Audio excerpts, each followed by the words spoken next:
Hey, I'm Heems, Himanshu, Hema. I just watched Cradle to the Grave with the Cabbages guys, and you're listening to them now.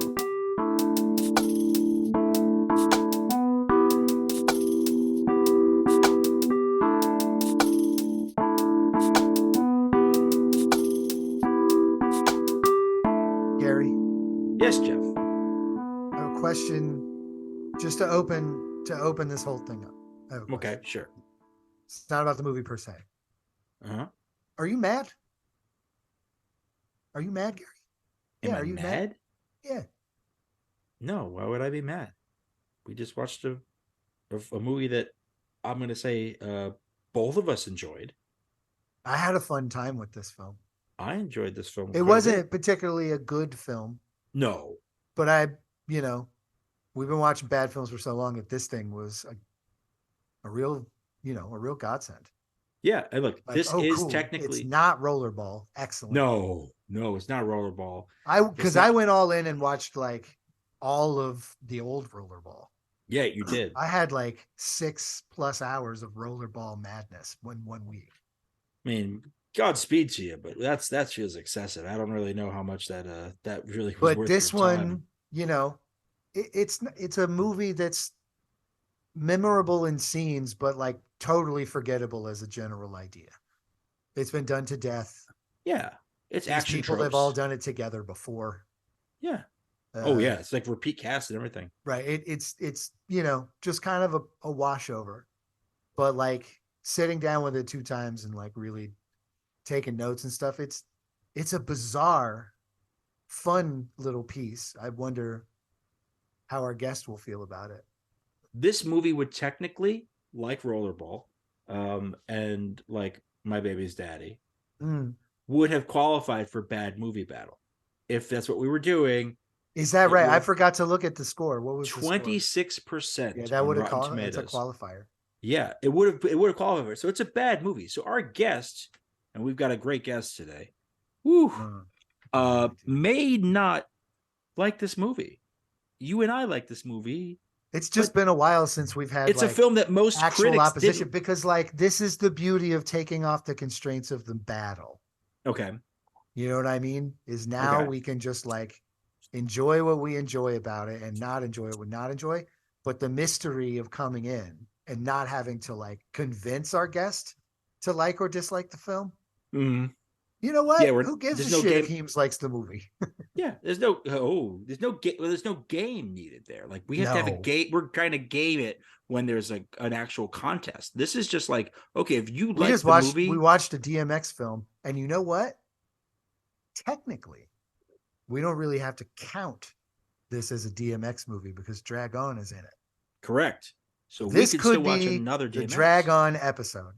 Right. We haven't really set, just to be clear to the audience, we haven't like publicly set parameters per se. We are keeping a pretty broad definition for this rapper movie season. Like there's a wide range of things. Like we're going to get into stuff where it's like, you'll see some of the things that are on our list that we're going to put rappers through. As actors is a key part of it. Yes. So that's where we're kind of leading in. A crucial linchpin.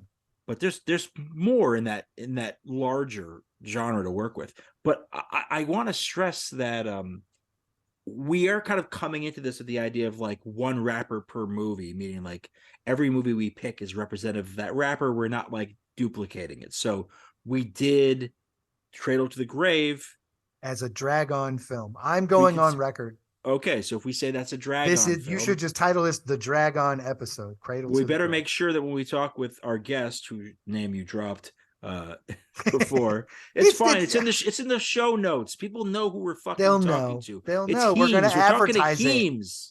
Talking to Heems. We're talking to Heems, baby. Like, yeah. So like we can say whatever we want, but like this is a we're gonna talk about Drag On if we're gonna say it's a Drag On episode, and I'm sure we will.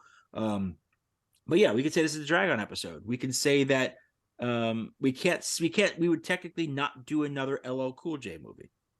No, we can't do LL Cool J because we did Rollerball. We did, and like that means we really fucked that up. And with some, look, I think we could have picked a better LL Cool J movie for sure. I think we could have too. But we chose not to do Belly when we were originally talking about this as a DMX movie. We chose not to do Belly. I'm still open to it, but I get it. But I mean, look, I think it's been talked about a lot by people who know more than we do. Belly has been deconstructed and discussed and recognized. I don't know how much our witty banter and stoner nonsense is going to really add to that. I mean, I think you're right. So, but Cradle to the Grave, that's a discussion. It is. And that's what we're going to have. We're going to have a discussion about Cradle to the Grave.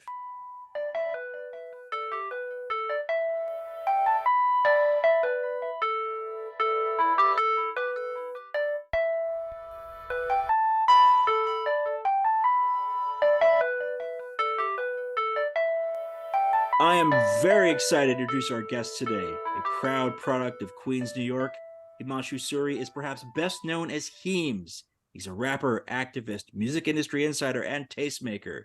You no doubt know him from the hip-hop groups Das Racist and Sweatshop Boys, as well as solo projects such as 2015's Essential, Eat, Pray, Thug. He's about to put out vinyl editions of Shut Up Dude, Sit Down Man, and Nehru Jacket, so look out for those. Please welcome Heems to the show. Hello and welcome. Yo. What up? Man, thank you so much for doing this with us. We figured if we're going to do a movie starring a New York rapper, then we need to have a discussion with a New York rapper.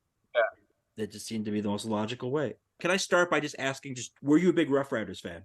I didn't mind Rough Riders. I thought they were cool. I definitely went to The Wall and bought both the DMX's albums when they came out. And I thought, oh shit. I mean, my fucking first screen name on AOL was DMX06. So, okay. I was very excited about like that generation of rap with like, I think like Ja Rule, DMX, and Jay-Z were going to start like a rap group together or something like that. Yeah, they were.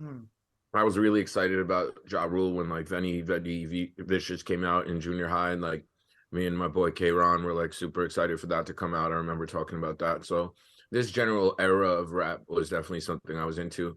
And I always really liked Swizz Beatz. And I also like really appreciate when Swizz Beatz tries to rap. Like that song that's like Michael Jordan, Tiger Woods, I'm trying to get that Oprah. I thought that was a really good, underrated song. And so I really like when producers rap too, and they're not like that good at it. But when you take like the fact that they made the song with the raps together, you're like, this is better than most singer-songwriters. You mentioned The Wall, which I think is a reference that a lot of people aren't going to get, but I get. Now, I remember there was The Wall in Forest Hills on Austin Street, which I purchased plenty of stuff from back in the day. Did you put the stickers on the front of those DMX CDs for the lifetime guarantee? I don't remember that. I definitely remember though going to The Wall like every Tuesday with my allowance money and buying cassettes.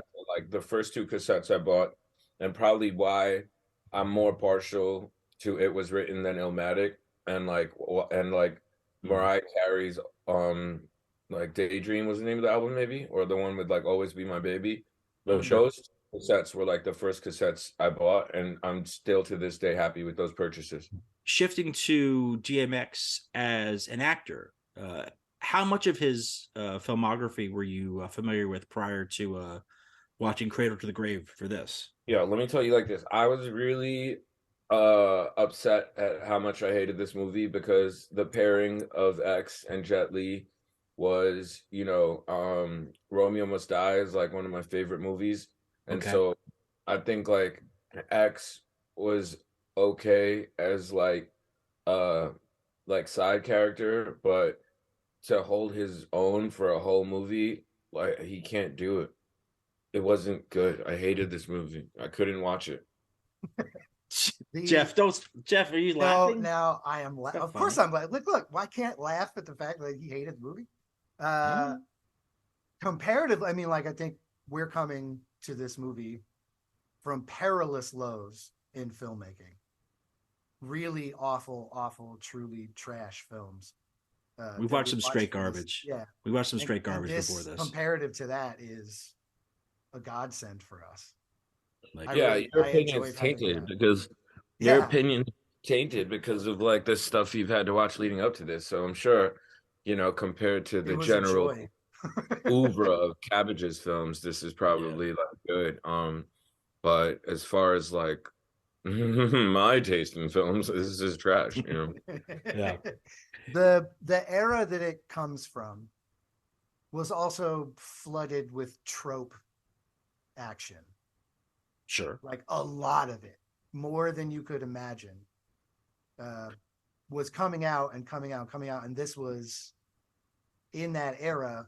You know, I think I read a bunch of the old reviews, and the reviewers were basically like, why are we doing this anymore? Please stop making these films. Yeah, the reviewers were sick of kind of these action films, but at the same time, it's like Jet Li being this like massive film star in China by the mid 90s, like, and then like comes over to the US and like his first movie is Lethal Weapon 4, which I think still is like his highest grossing film of all time as a result. Like it's some ridiculous number that movie made, which you don't think about that one as much, but like, yeah, it's like he did that and that catapulted him to be able to do Romeo Must Die. And then like, I remember when he did The One, I saw The One in theaters. I think it opened opposite like one of the Star Wars prequels. And so everybody in that theater I went to went and saw Star Wars prequel that weekend. And I went to see The One. Because that was like, I'm like, I want to see Jet Li. I don't want to see Anakin Skywalker. I want to see Jet so Li. much, Gary. I think you made the right choice. You did. Oh, I think the Star Wars movies are completely trash.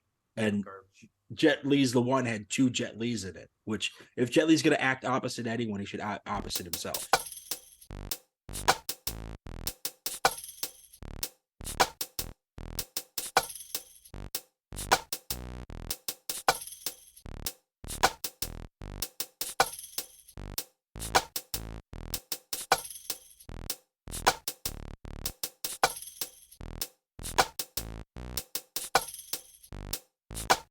If you had to, like, top 5 New York actor rappers, right? So my list is gonna go number 1, Fredro Starr, Firestar. Excellent point. Number 2, Method Man. Number 3, I don't know. Those are the only 2 that I could think of. All right. Let's do it like a top 3. Then it's DMX. You do a top 3 and then it's DMX, right? Yeah. No, Ice Cube. Ice T. Ice-T, but Ice-T technically, he's now a New York guy. Where is he from? Well, he's LA. He's an LA guy. He was LA. So Oh yeah. it's just he's been on SVU for 23 years. He's been doing Law and Order for so long. It's like, yeah, he's a New York guy now. Nah, bro, Newark, New Jersey. He was doing all that shit out in California for years. So he's originally from Newark, New Jersey. Moved to LA, and then came back to New York. That I think qualifies as a New York rapper. And so we're treating Newark with the same rules as the Port Authority does, where they count that as a New York airport. I think that's real. Okay. All right. No, I think it's good. Those are good picks. Speaking specifically to New York, then I'm gonna say it's Method Man is number 1. I think he is the most enjoyable on screen, hands down. Was Shaheem ever an actor?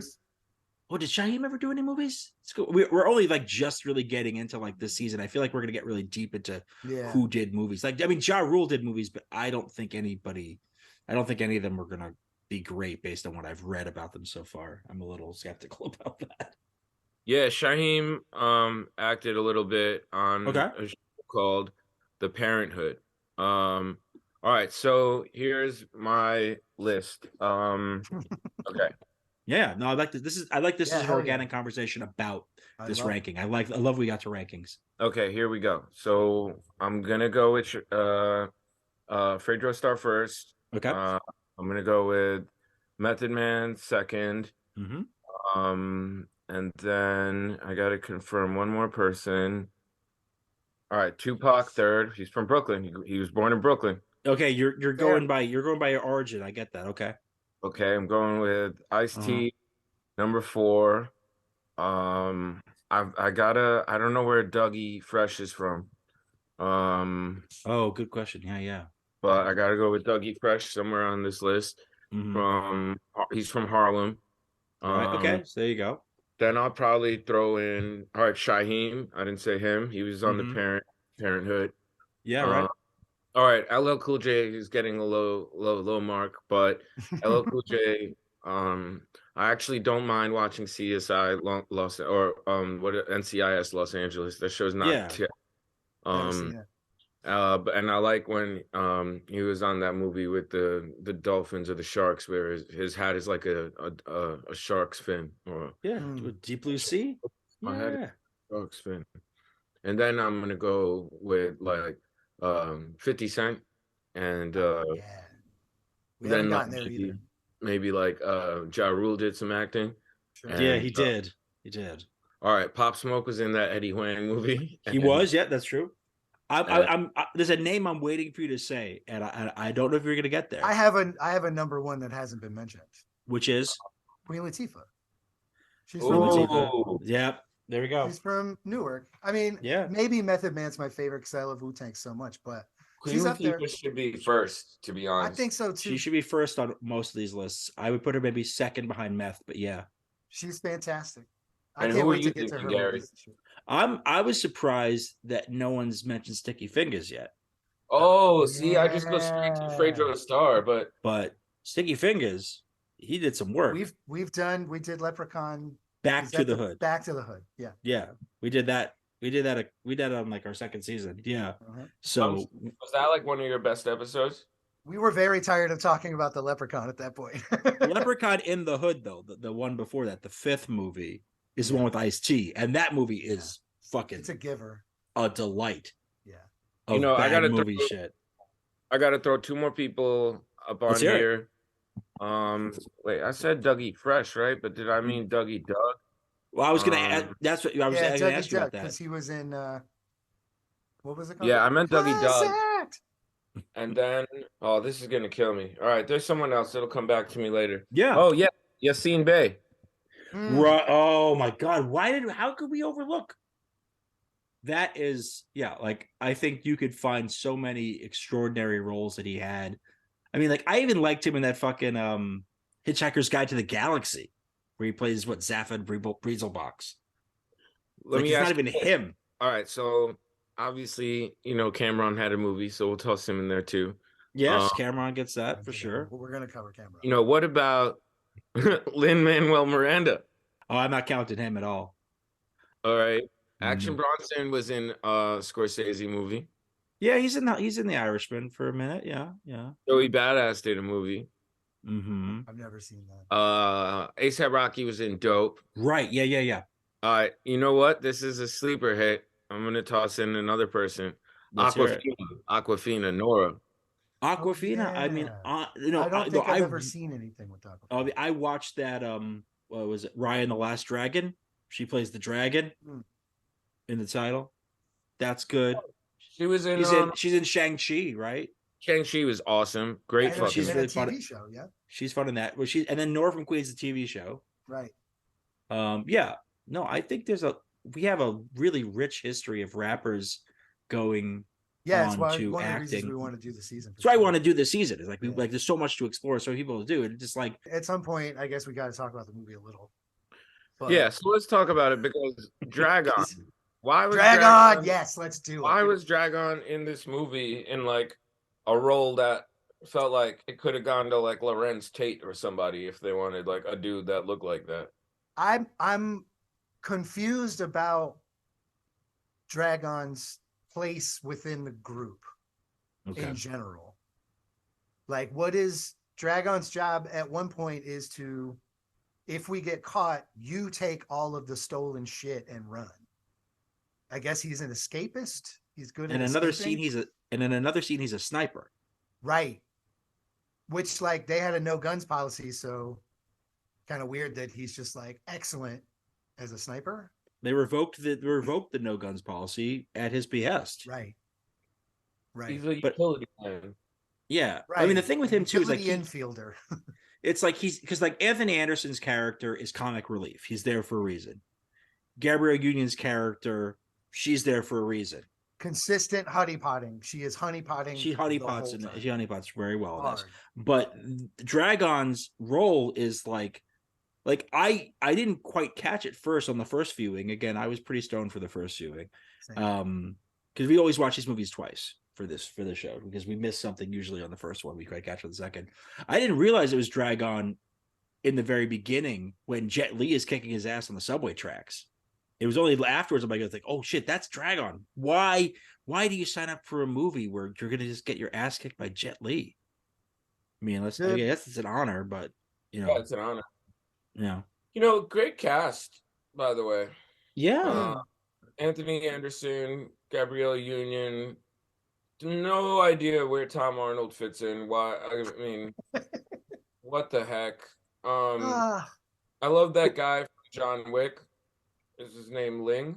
I mean, the villain is. Yeah, right. Yeah, I've actually just been watching all those movies, like basically like in succession, getting ready for the fourth one to come out.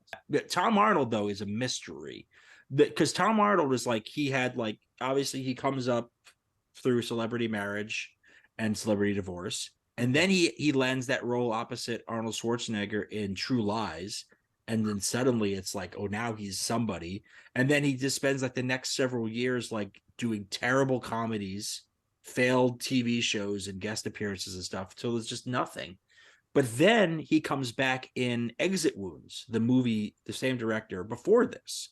He comes back and does Exit Wounds, and then the same director basically brings back most of the cast from Exit Wounds other than Steven Seagal to be the main people in this movie. Dragon's in Exit Wounds too. From that. Oh, is he? Yeah. Oh man. Oh. But it's not a sequel. I thought this was a sequel at first. No, it's the same people. Because it says Cradle to the Grave. Cradle to the Grave. Like you thought how is it not a sequel? But it's not. They're different characters. Exit to Wounds. No. I had no idea. I have a question about the title. Why is this movie called Cradle to the Grave? Zero cradles. Why? Do you have anybody have an understanding of why this movie is called Cradle to the Grave? No idea. What about this movie has anything to do with that? If they were to have like continued their stealing ways, you could say they were like stealing from Cradle to the Grave, like they're ready to die for the stealing thing. But they quit that too. They quit it. It's not. I don't get it at all. No, yeah, we don't see like DMX as a young child. It's not like. I mean, I by the end he decides to leave behind the life of crime, and so he's like avoiding the grave, and then his daughter is young. She probably had been in a cradle at some point. So stretching this, they're preventing the daughter to go from the cradle to the grave in a expeditious manner. They're trying to make sure she enjoys the cradle part of her life and doesn't get to the grave. I solved the mystery. It was upended a little bit with the whole kidnapping and bound gagged thing, but otherwise I'm into this. You know what struck me is like Gabrielle Union really put in a lot of work. I mean, she's been in so many different roles, and like she deserves better than this film, and she deserves better than a lot of her resume. But she put in work. She seems like quite the professional. She seems very much so. Like a joy to work with and be on set with.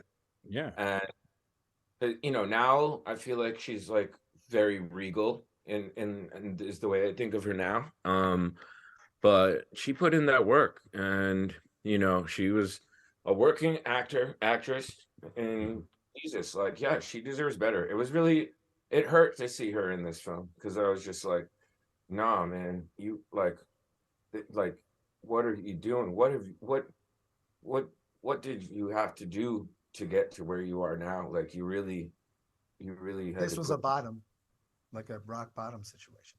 It's a lot of that role is very sexualized, which is why I was so honeypotting delighted. There's so many honeypots. But I was so delighted when she gets upgraded at the end to be in one of the major fight scenes. Like now it's like, okay, you get to fight. And yes, it was, but also they just played tug of war with a coat. But it's the dance. What was the dance? No, what was the? I mean, it was cool. I'm glad that she got to be a part of the fight. But like, why did they fight with a coat? Why weren't they just fighting? Like they were trying to whip each other with the coat, like it was a wet towel. Is there something special about that coat? We weren't given a cue for that in the movie. I think we're just trying to differentiate between the types of action in those final scenes. It's like the big martial arts fight is obviously in the burning ring of fire. No, in the burning ring of fire is that. And then you have the much more of the kind of like acrobatic fisticuff stuff around the plane that you get with DMX and his daughter's tormentor. And then the ladies are using a coat. It makes it seem like you're not watching a redundant. And a lot of the action in this movie really, I mean, there's of course the great scene where DMX and Jet Li are fighting alongside each other and then against have to trap dogs in a car. That's of course I love that. The action that scenes teamwork. were so over the top. It was the part of this movie that will stick with me, if any does. The part of the movie that sticks with me is like how over the top these weird action scenes where he doesn't just like fight somebody in a ring like it's Rambo. Although he does fight somebody in a ring. Dudes. He fights everybody in a ring. It fights 13 MMA fighters. He fights a little person, a big person, and then a bunch of other people. Huge humans. Just all in that go. For the guy who didn't want to fight. They're in order of size, like the Neanderthal to the human thing.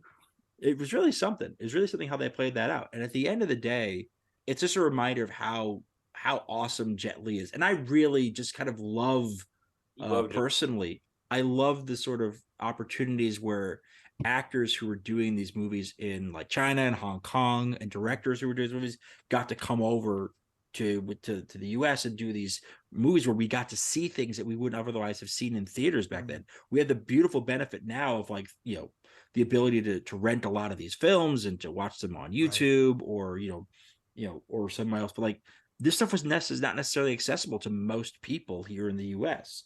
If you didn't have a theater that was playing this cool stuff, you were not going to see, you know, you wouldn't see a John Woo movie, you know, and now it's, you know, but then he came over and he does Hard Target and he does like Face Off and Broken Arrow. And you're like, Mission Impossible 2. It's like you got to see like a taste of this. To me, this was like a sort of knockoff Woo, right? Like a lot of this stuff was considered sort of knockoff Woo.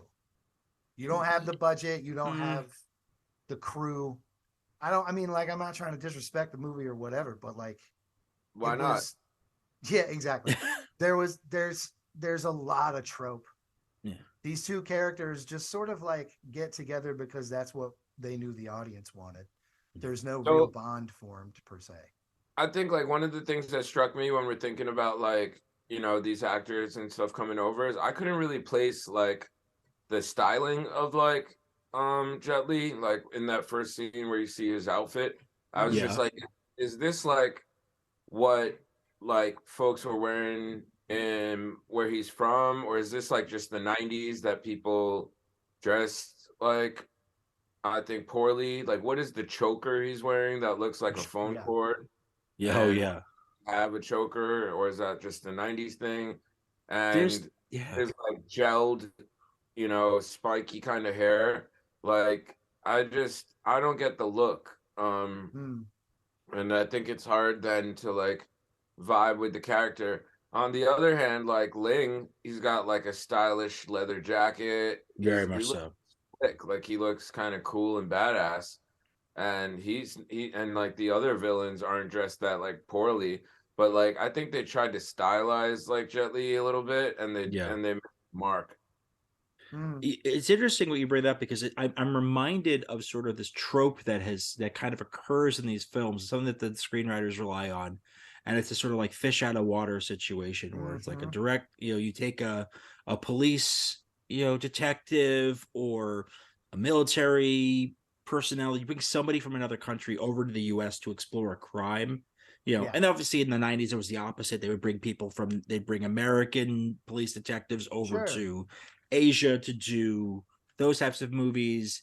And I remember even like we watched that, Jeff and I tried to watch this thing that starred I know it's Pat Morita and Jay Leno.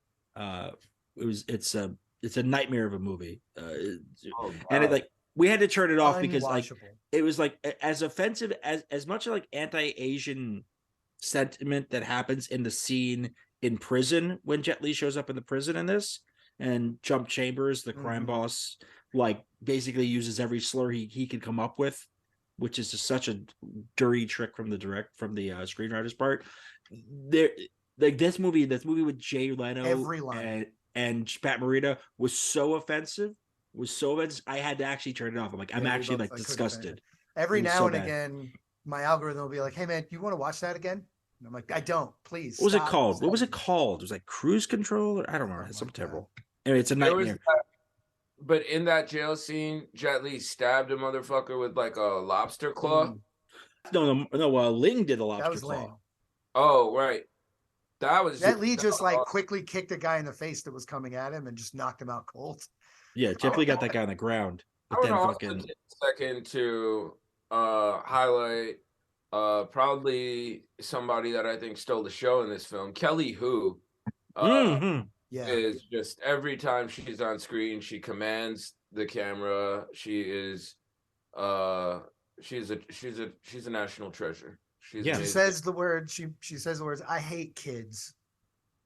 I Not don't long believe- after one of the other dudes said, "I hate sunshine." These people were very unhappy. The bad guys. She's a great number 2 to this villain. She Yeah. is in terms of like the rankings of villains. We see 4 villains prominently featured in this, and well, not including Jump in terms of the hierarchy of the ones who've come over from Asia as Right. opposed to Jump Chambers is set up. We see those 4 villains, and each of them have distinct personalities, and she is the perfect number 2. The bickering between the bald guy and the tech guy, and as Jeff is ripping this bong hit, I think we do have to discuss the auction scene, which is maybe the most over the top ridiculous thing My in a film favorite full scene of in the that. film. My What was up absolute with favorite. the green lighting? Mhm. Yes. Very difficult to literally watch. You couldn't Yeah. look at it. It was so like bad. being in the corner of a rave and just seeing like Also, one color. it seems to me that the demand is so high that having an auction might not be the best way to like mete out these stones. Because Well, like it becomes the auction is unruly. completely insane. At one point, someone's like, they started like, "I'll take 5 for $1 million, like Yeah. 200,000 a piece," and at the end, people are just like screaming numbers that are sometimes lower than the number they just screamed. 9 million for 6 stones. We're like, yeah, but you just offered 10 million for 5. You can't. Are you just trying to confuse us?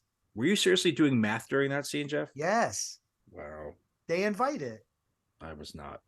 The green light is a reflection of the power of this black diamond, which is not a diamond, but is No, it's a actually stone. a nuclear stone of some sort. It's an But then- element. No, so I wrote this down. It's an Okay. element that was man-made. That's all they tell you. They don't give you the name of the element. It's a man-made element that Okay. reacts the perfect way to activate this nuclear device. And it's the only thing they know of that will activate the device, which is, to me, a design flaw.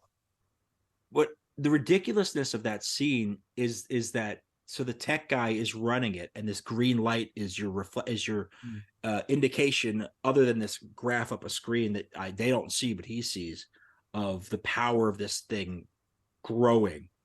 And he just starts like rattling off things like, "This will take out 3 city blocks," and then he says Hiroshima, and then he says 2 times Hiroshima. then he says Hiroshima. 2 Hiroshimas, 2 of them. which of all the things in this movie, that is, if there's a one-liner in this movie, it's 2 Hiroshimas. And like, it's basically a bar, isn't it? Like basically a bar. They just look at a graph of what this thing could do. They don't. It's And not they're doing like, anything. Whoa! It's crazy. Like they're just crazy. like, it's just like, how easily could it have been that they put on a laser light show for these fucking arms dealers who buy these junk stones that don't have anything. Like, there's no evidence that this stuff is actually going to work. My theory is that they were the gaming DMX. You know what I'm saying? No, Like, go on. Michael Douglas in the game.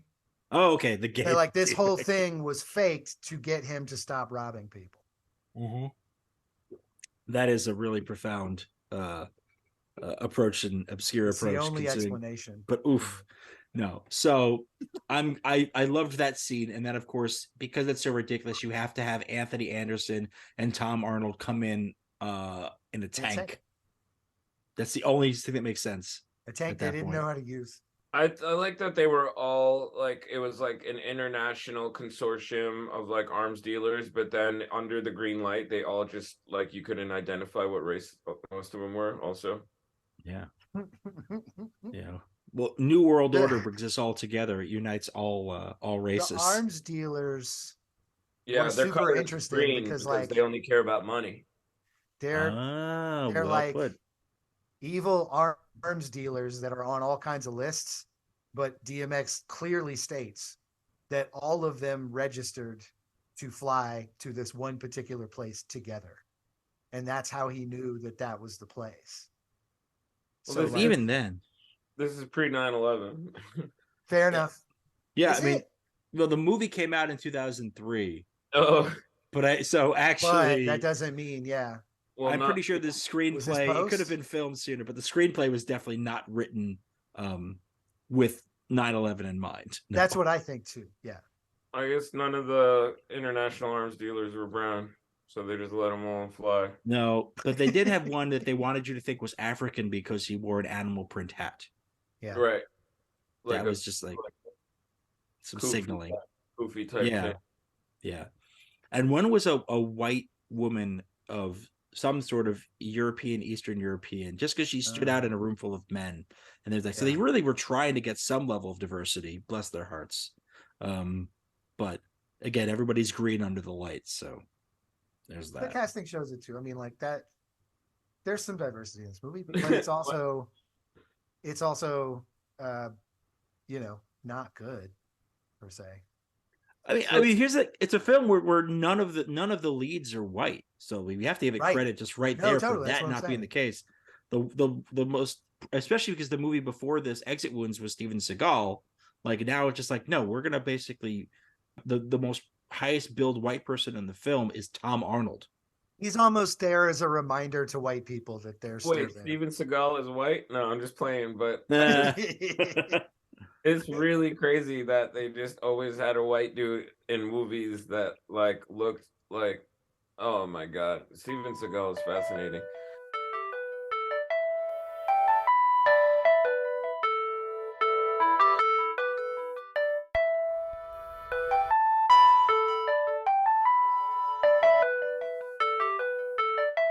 I want to bring it back to some shot selection and get real technical. Sure, let's go. Let's do it. In that scene with the firefight, which I also feel like there was a Ring of Fire scene at the end of Romeo Must Die. I don't know if that's, if I'm just mixing the two up, but so recycling, yeah. The part where he puts like the radioactive thing inside Ling's neck, and then they have a camera shot of like inside his yes. Oh, they keep going to why? this shot of like this like light up radioactive thing, but inside his throat. It's just like very, very odd. It's such a weird, because we've gotten zero indication that we would have any kind of weird gore or body stuff going on. Yeah, it's like a colonoscopy camera. It's just like a circular red fucking like bulbousy, like, I don't know. It was pretty funky, man. Do you think that was like shot later? Do you think it was one of those things where like we have to properly convey what this is doing inside of his mouth, so we need to like shoot the inside of a fake mouth to show?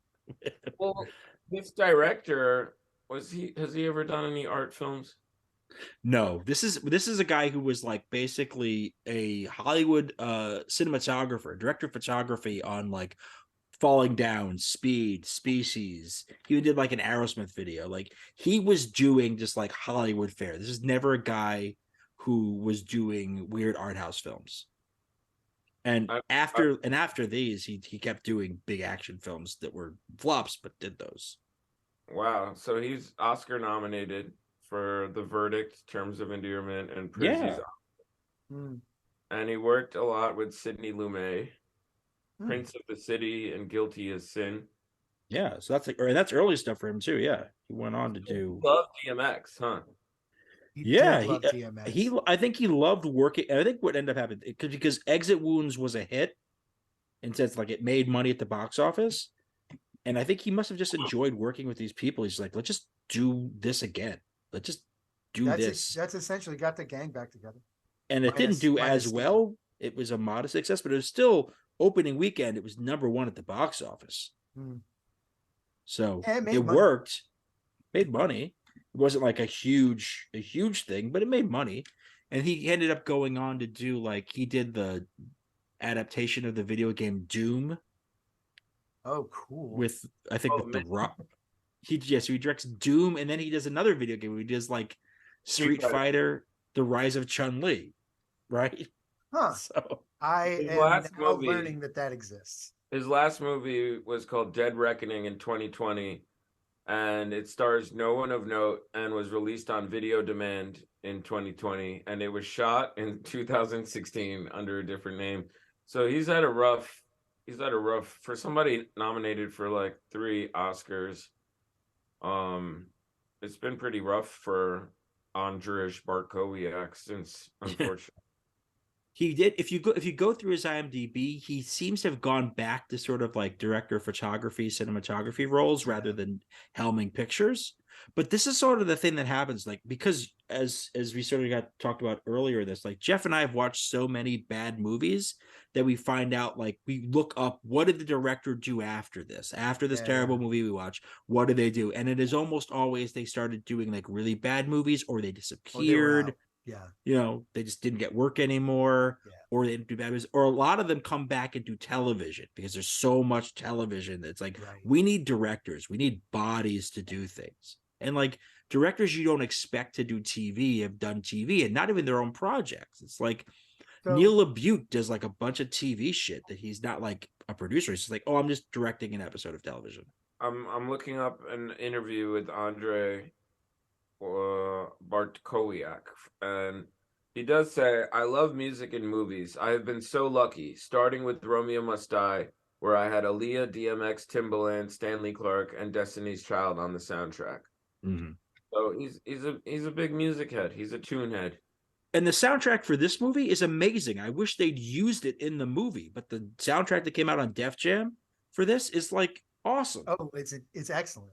Clips is on there. Fat Joe is on there. It is a stunning list of rappers. It's weird how it didn't make the movie. So much of it didn't make the movie.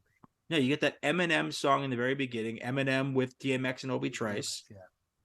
It was nice to hear Obi Trice. I love Obi Trice. So bad. I hated that.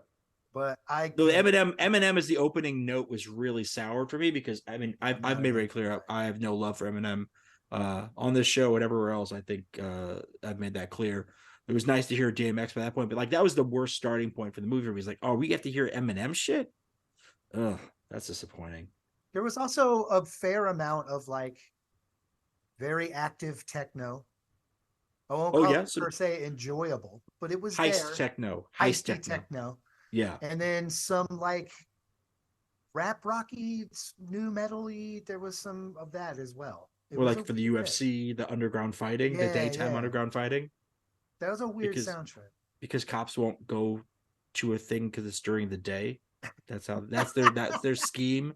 Oh, we get around the cops by having it happen during the daytime. The police in this movie are portrayed absolutely clueless human beings. Well, they should be. No, right. ACAB. They don't get any. That's rare in movies that they're completely. But they're at the end. In fact, DMX is well, I guess I'm gonna get some jail time, and they just sort of have the sunset shot, Yeah. Jet Li says he'll see what he can do. Nobody comes anywhere near them. No one. Yeah. These people are beaten and bloody, and everybody's just let them go, guys. Let them get some air. But hold on a second, because this is where the ending I actually have an issue with is Jet Li, who came from Taiwan to investigate this thing and to stop this bad guy. Taiwanese intelligence officer. Yeah, just murders this man with a vial in his throat that melts his face off. Right. DMX is the one who they're worried about jail time. Jet Li just murdered a man on American soil. Gratuitously murdered that guy. We get a sense he's a bad dude, We don't have any. There's no. I'm not missing him or anything. But like, that's a There's grisly no murder that he real- committed. there's That's not. no That's real extrajudicial backstory. killing. There's no real backstory to this human. He'll get deported.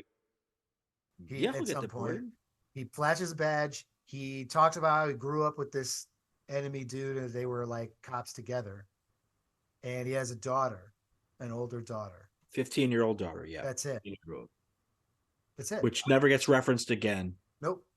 It's just so he can build a bond with DMX over his kid. But there is that. Right. There is. Which does not happen. They did use the soundtrack. They used X Go and Give It to You when he's on the ATV. It does. They did. That was awesome. That was great.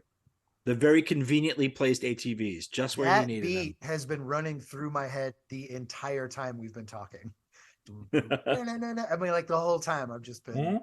It's it's one of the best DMX songs. And then of course you got to get the ATV in there for all the Rough Riders. Oh yeah. Mm-hmm. No, it Yeah. hits all the most. I mean, this movie is very much. It feels like a really cool Rough Riders video, and sometimes, With Tom Arnold. however, there is a storyline and a plot with Tom Arnold. But like, look, I mean, Tom Arnold for me, like, he's in Soul Plane. That's really all there is. Tom Arnold is happy to be in movies, and he's happy to be in movies where rappers are in prominent roles. I Seems just like it. don't think DMX should have ever been a lead in a movie. I think he's a great like guy that's in movies, but to give him his own like theatrical vehicle was just an abuse of power.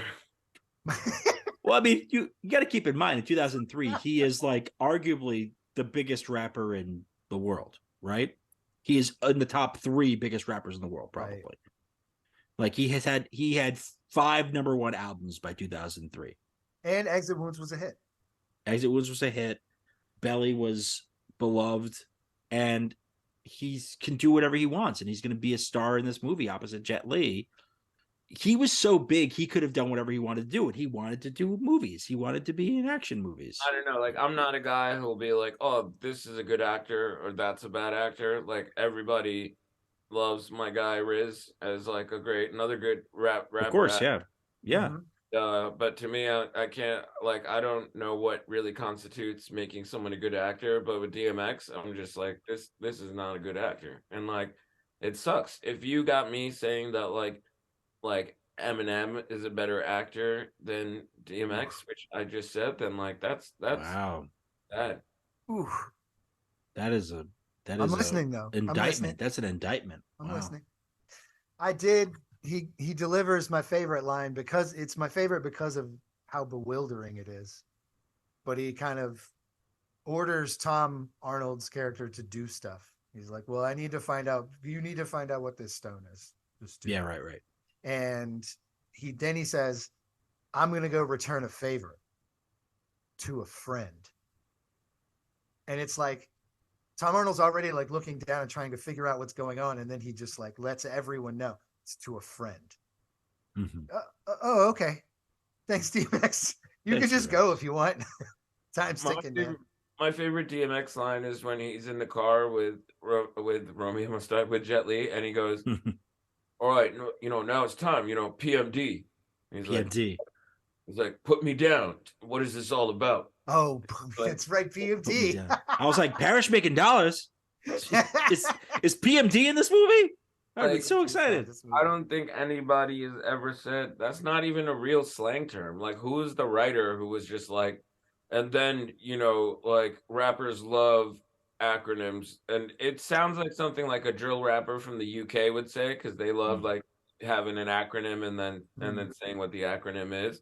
I mean, generally British people love to do that. I like when they do it in British rap. I don't like when they do it in Cradle to the Grave. Cradle to the grave. You got to say it like that. Cradle to the grave. Well, they even used that in the tagline for the film because they couldn't resist the twos. It was like born to the life, true to the code, bad to the bone. That is the tagline on the poster, and all the twos are number twos. But like that's the thing is this is a spiritual sequel. Like they're not the same people, but it's sort of encouraged that you believe that the gang is back together to have another adventure. Well, it's even though also they're like, different characters. you know, like the classic, like, where's Ignition, not the remix? It's like, where's Cradle Where is One, it? the grave? Right. Yeah. Cradle, the grave. I also Where's- like that the description says, when his daughter is kidnapped and held in exchange for diamonds, the leader of a crew of highly skilled thieves forges an unlikely alliance with a Taiwanese intelligence officer. At no point in this film did I feel like this was a highly skilled group of thieves. Like, at They every had moves, I guess. They got in the A building. lot of the They moves got were in the building. honeypots. Honeypots. Yeah. Yeah. It's. Yeah. I mean, I think. People in this movie are very dumb. I would have easily seen them getting caught in the first, and I mean, they weren't even a success in the first scene. So it's They like, stop in the middle of the robbery to talk about the things that they're taking as a group. And no one's even like loading shit. Like, I could take it if you're talking about like just to pass the time where you're loading shit into a bag. They stop doing everything, dump out all of the materials and just talk about them, then put them back into bags. I All the feel like while getting called by a guy who's like, I just called the cops. if they got caught by the cops within like the first 30 minutes and the movie ended, I would have liked this movie a lot more. And it was like, They rewarded for their bad behavior. it would have like I would have liked it a lot more. I would have been like, that's deep, that's like really creative, and it would have saved me a lot of time. And I would be like, never in like a heist movie has that been done where they just get bagged and it's over. And it would have actually been like good because these guys are not like believable. And like that should have been a very important note that like how do you like guys act more believable? But it like it wasn't meant to be like a comedy of like people that are bad at stealing shit, but it definitely felt like people that weren't good at stealing shit. So would you watch Cradle 3, The Grave? No. Yeah, neither would I actually. But would you watch Cradle 1, The Grave? I'm a little curious now. Yeah, Right, I would watch. Now Cradle it's 1 like there's backstory we're missing. Like we've pitched a number of people in our time as podcasters. We've pitched a number of people. Whenever you're ready to write Cradle 1, The Grave, I'm here. I'm ready. I'd watch together. Cradle 1, The Grave if it was an origin story of Dragon's character. Right. Done.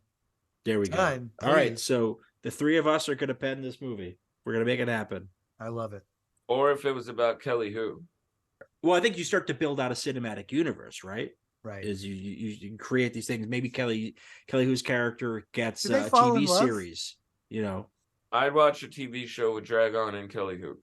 One thing I liked about this movie is that there's no like weird Stockholm syndrome-y or like nobody really like has sex in the middle of this crisis. They're all business. I'll give them that. Yeah. The only time there's a sexual situation is, as you keep saying, because you seem to love this word so much. Honeypot. You love the word honeypot. You're like poo. One of them finally worked. You know what I mean? Finally. One of them was finally like Anderson was also honeypotting. Yes, we include him in the honeypotting. Oh, definitely. Homophobic honeypotting, but indeed it was that. And not the worst example of homophobia I've seen in a movie from this era, and certainly from an action movie, but you know, still kind of rough to watch. Kind of rough to watch him do a semi-lisp as he's flirting with this guy. Again, it's like this is no Ocean's 11. Become sassy, Anthony. This isn't the Italian Job. These are not thieves who are really getting the job done. It's like by hook or by crook, you know, they never actually stole anything and kept it. No, everything all of it was taken gone from them. Jet Li took everything except the stones, and then they immediately lose the stones. The next scene is them essentially losing the stones. They lose the stones. They lose. then they lose everything, and then he gets his daughter taken from him. I love this movie. At the end of the movie, he gets his daughter back, and he's like, you know what? I think I'm done with crime. And it's like, great. You suck at it. You know what though? You should stop. You live that's really and good. You learn. DMX lives and he learns. And that's what happens in the film. Wait, there is also something else worth mentioning. The best in the movie is probably Jet Li flying down the side of a building from like ledge to ledge. And they have that shot where there must have been like a thing at the bottom, so if he falls off, like, but it looked like a real stuntman or maybe Jet Li himself like jumping from like ledge to ledge. That bit of I don't know where they were. stunt work was stunning. And I watching it, even though you couldn't see face, I believed it was Jet Li. Like it seemed to me like it must be Jet Li. And that was so well done. And you get like excited watching that scene. I know, of him it's doing literally that. like they open the movie like that, and then it's all downhill from there. It's ridiculous because it was like this thing could be promising, and then the whole thing just gets progressively worse. Like, It is the like, how do you get from this kind of elegant ballet of shunting yourself down the building to shoving a capsule into a man's throat to melt his face to death? and it was really good, like cinematography, really good direction for there, beautiful, and like it just had so much promise. They just start you off with this false hope, and then just rip your heart out. The best bad movies do.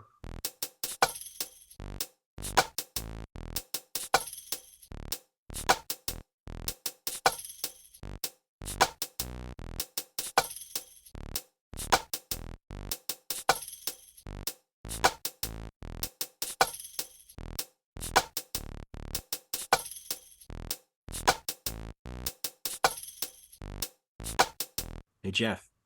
Yes, Gary. Faith. Faith. You know, we didn't really discuss Faith. faith. We didn't discuss that. We didn't discuss it. They didn't discuss that. That was just something they did 3 times in the film in the 2 hours that we saw them. With no explanation. No. Faith. It is elements like that help me understand why Heems did not like the movie. Isn't DMX's character is named Fate? Fate, F-A-I-T. Right. But also like that doubles as fate, you know? And then there's faith, which is what gets you through your fate. I thought it was more like a fait incomplete. I mean, it's spelled like that, but it's spelled like F-A-I-T, and then you just throw an H on it's faith. I think so. Like, is the faith in DMX? I don't know, man. Like, I really enjoyed this movie for big dumb fun, but it was big dumb fun. We are approaching this with sort of the bad movie battle mentality, and we are not entirely peeling back. Though. We're peeling this back enough to so be you like. You don't want to talk about the fact that his daughter was a genius. A plucky young genius. A better escape artist than Dragon, the escape artist that was supposed to be an escape artist. Can I just say that I think that the daughter, DMX's daughter character in the film, shows her pluckiness and her resolve and her resourcefulness so well that I think she should have been part of the crew in the first place. I don't see what they're waiting for. Child labor laws? You're thieves. There are no child labor laws for you. She can fit into small spaces. She has more sense in her head than most of the people that we deal with. I think she is the Cradle 3 the grave that we're waiting for. Okay, so it's it's a Kill Bill sequel. The grown-up version of this human has taken on Dad's old traits. Yes. And teams back up. So it's a future thing, because we were talking about a prequel before. Right. But I can see this, because that'll be... Okay, so Cradle 1 the grave would be the prequel, and then Cradle 3 the grave. After Cradle 1 just blows up. Yeah. We've justified it. Cradle 3 the grave becomes this sequel. And again, how old would obviously this person be now? I mean, look, that's 2000. She was 9 in 2003. Right. So do the math. She'd 42? be 2000. It's 2023, Jeff. Add 20 to 9. No, I can't. 29. She'd be 29.